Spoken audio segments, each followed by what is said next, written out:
Hey, sweet spirit, and welcome to Urban Shamanism with Steffi Funk, where I give you the sacred tools to clarify and manifest your divine purpose so you can rise as the light worker you were born to be. So today we're going to talk about a topic that I know all too well, perfectionism. And I'm calling this Confessions of a Recovering Perfectionist because it is a dis-ease that has plagued me my entire life. Listen, since I was a little girl and I underwent the trauma that happens to all of us during childhood, we all have our varying degrees of trauma, I developed a core belief system that had me believe that I am wrong with a capital W. So to compensate for this deep-seated belief that there is something intrinsically wrong with me, I started doing high performance to impossible standards as a way to hide and cover up the fact that I felt truly inadequate. So this is this disabling perfectionism that I'm talking about.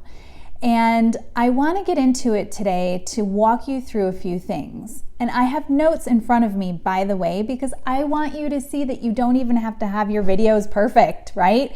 It's okay to not be perfect. And so I'm going to refer to my notes here so that I don't miss anything and I take full advantage of your precious time. So, one of the things I want to talk about today is where perfectionism stems from. I want to talk about what it has to do with imposter syndrome and why it's just another form of procrastination. It's like a prettied up form of procrastination, and why, most importantly, it's preventing you from awakening your divine purpose and living the truly authentic life that has you unveiling your creative genius to the world. And at the very end, I am going to give you 5 surefire strategies for overcoming perfectionism so that you can rise as the light worker you were born to be and stop playing small as a slave to perfectionism.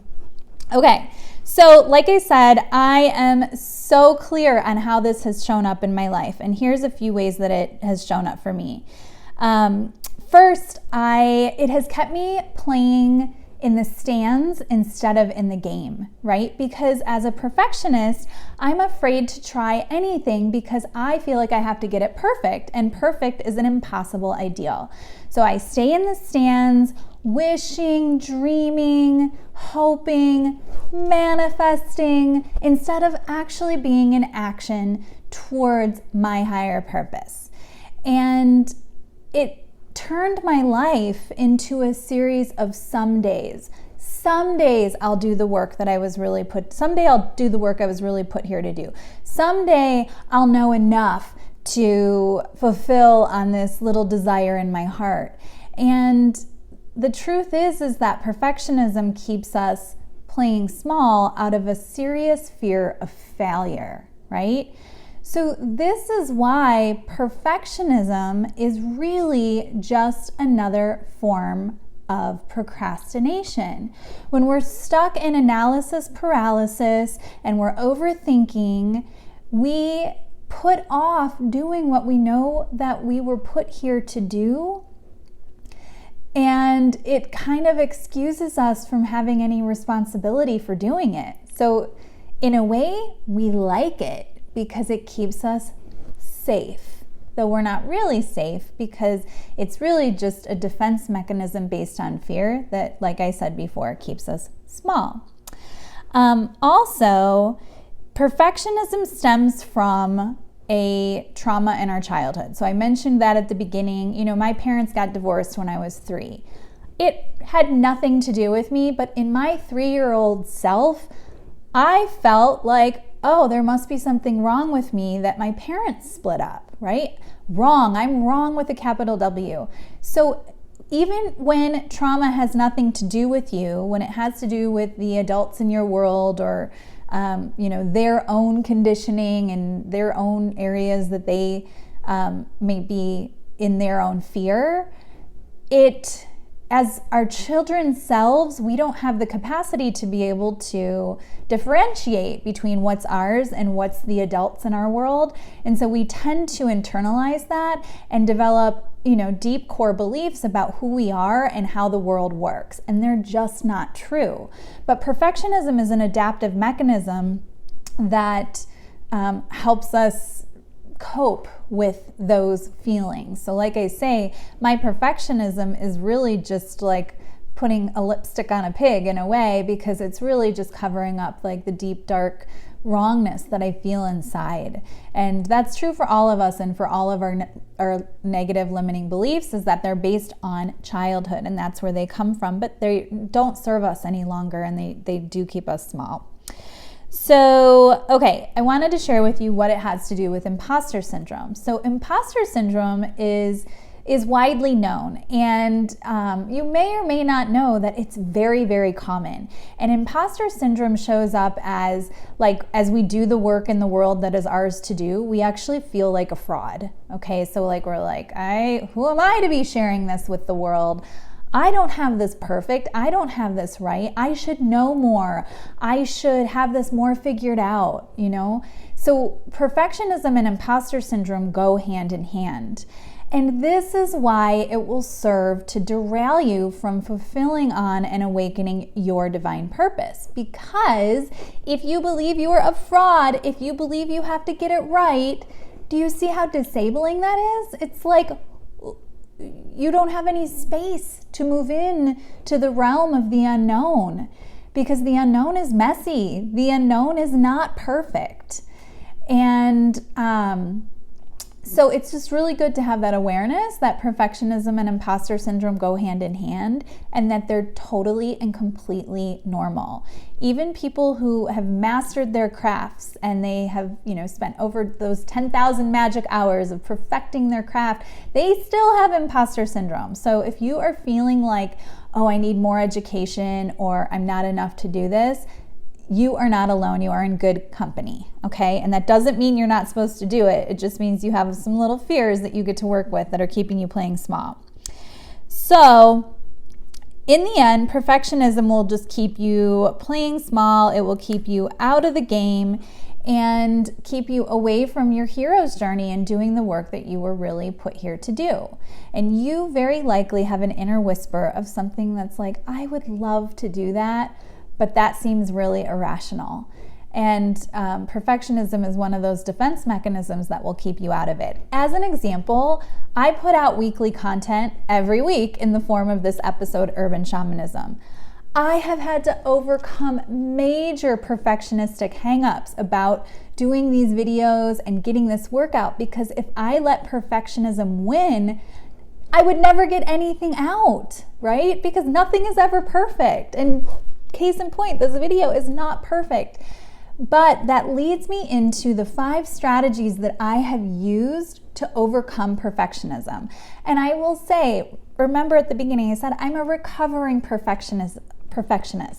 I haven't perfected not having perfectionism, and that's okay. So recovering means I'm not quite there yet. I still struggle with it. It's still something that I work with on a day-to-day basis, but these 5 strategies have really helped me immensely in making sure that perfectionism doesn't win the game. My divine self does. And it's helped me step forward powerfully into the work that I am here to do in the world. So the perfectionism can be along in the back seat, but it's not allowed to drive anymore. So here's my 5 strategies for overcoming perfectionism so that you can clarify and manifest your divine purpose and rise as the light worker you were born to be. Number 1, done is better than perfect.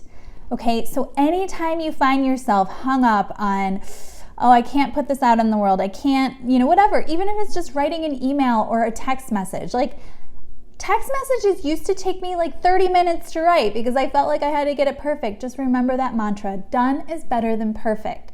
Because if it's perfect, it's not done and it's not helping anybody. So just get it out there. That's number 1. Number 2 is play.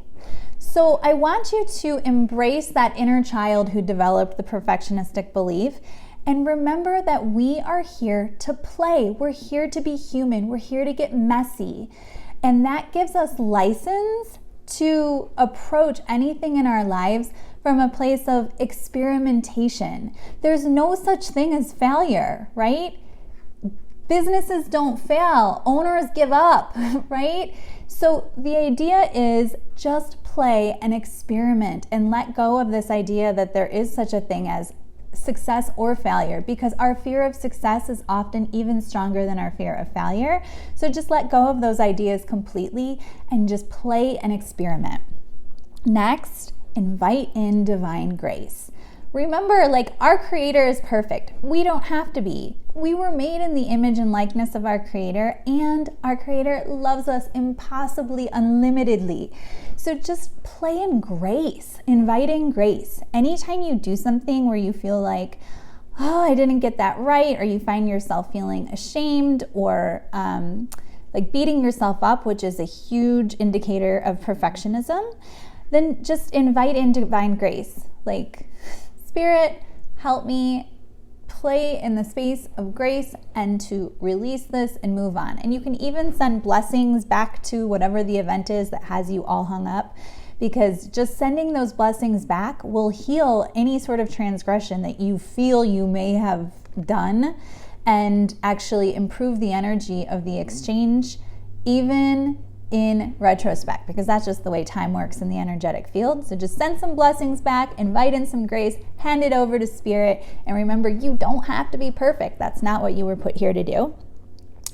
And then finally, remember this, that it's really nice to have somebody in your corner who can remind you of when you're falling into perfectionism. So for me, my husband knows I have this core belief of wrong, so that when I start to slide into beating myself up or sharing with him oh, I can't believe I did that, he can remind me, Stefanie, you haven't done anything wrong.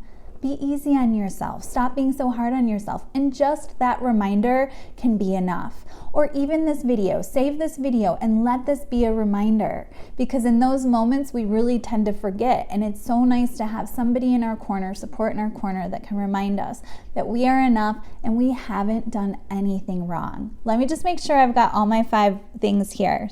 Oh, and the last thing is simply awareness, just knowing that the tendency is for perfectionism to keep us small and to keep us out of the game, to keep us from failing, but really the failure is in the not even trying, because we think we have to get it perfect or get it right. So give yourself permission and be aware of those tendencies and know that they're a real thing and that you are not alone. So with all that, I would love to hear from you below. Where has perfectionism stopped you in your life? What are some ideas that maybe you have wanted to do but you haven't done because you felt like you had to get them perfect, and so you haven't done them at all?